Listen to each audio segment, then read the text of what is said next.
আব্বু, আমি তোমার ছেলের স্বামী। আব্বু, তুমি এখন ওঠো, তোমাকে আমার খুব প্রয়োজন। ভাই, এইটাই চাচার কবর।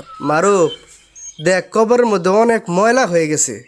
তুই একটা কাজ কর, বাজারে যা, বাজারে যাইয়া গোলাপ জল লিয়াবি একটা, আর একটা বাগি নিয়াবি। কবরের ময়লাগুলো তো সাফ করে দিতে হবে। আর শোন, সামনের সপ্তাহে কিছু গরিব মিসকিন খাওয়াই দিব। আমি আবার দেশে থাকবো না তো, তাড়াতাড়ি আমাকে আবার যেতে হবে। আচ্ছা ভাই, তাড়াতাড়ি যাইতেছি।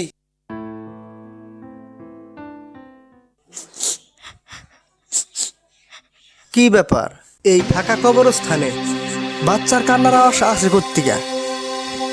সামনে যাই তো দেখি।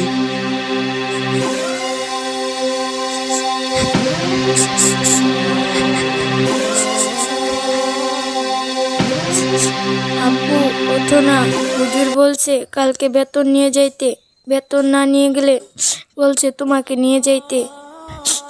তুমি যদি আমার সাথে না যাও তাহলে হুজুর আমাকে শাস্তি দিবে। আব্বু, তুমি কি জানো আমাদের ঘরের কারেন্ট কেটে দিয়েছে? আম্মুর কাছে কারেন্ট বিল দেওয়ার কোনো টাকা নাই।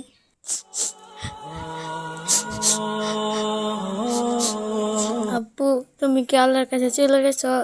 আমি শুনছি যে একবার আল্লাহর কাছে চলে যায় সে আর কখনো ফিরে আসে না। তুমি কি আর আমাদের মাঝে কখনো ফিরে আসবে না? আব্বু, তুমি আল্লাহর কাছে বলো আমার বেতনের ব্যবস্থা করে দিতে।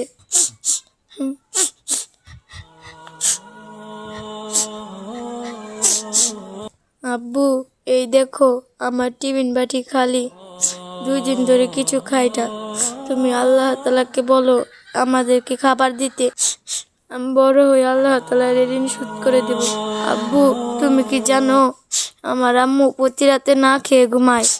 আব্বু, তুমি চলে যাওয়ার পর না আমরা খুব অসহায় হয়ে পড়েছি। আমাদেরকে এখন আর কেউ ভালোবাসে না।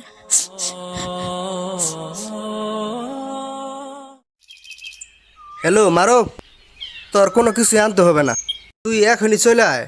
ওই জায়গার থেকে জরুরি একটা কাজ আমি এখানে পেয়ে গেছি, তাড়াতাড়ি চলে আয়। ভাই, এই চুপ চুপ চুপ, ওই দেখ।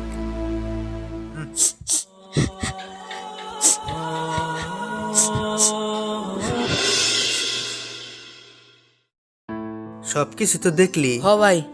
এই ছেলের ব্যাপারে খোঁজ খবর নি, কই থাকে কি করে। আর এখন বাড়িতে যায়া আমার মানি ব্যাগ থেকে এটিএম কার্ডটা নিয়া ব্যাংকের থেকে টাকা তুলে আনবি। আরে শোন, এই ছেলেটাকে যে আমি সাহায্য করতেছি এই কথা যেন কেউ না জানতে পারে। আচ্ছা ভাই। রাসূলুল্লাহ সাল্লাল্লাহু আলাইহি সাল্লাম বলেছেন, আমি এবং এতিমের দায়িত্ব গ্রহণকারী ব্যক্তি জান্নাতে আমার পাশাপাশি থাকব।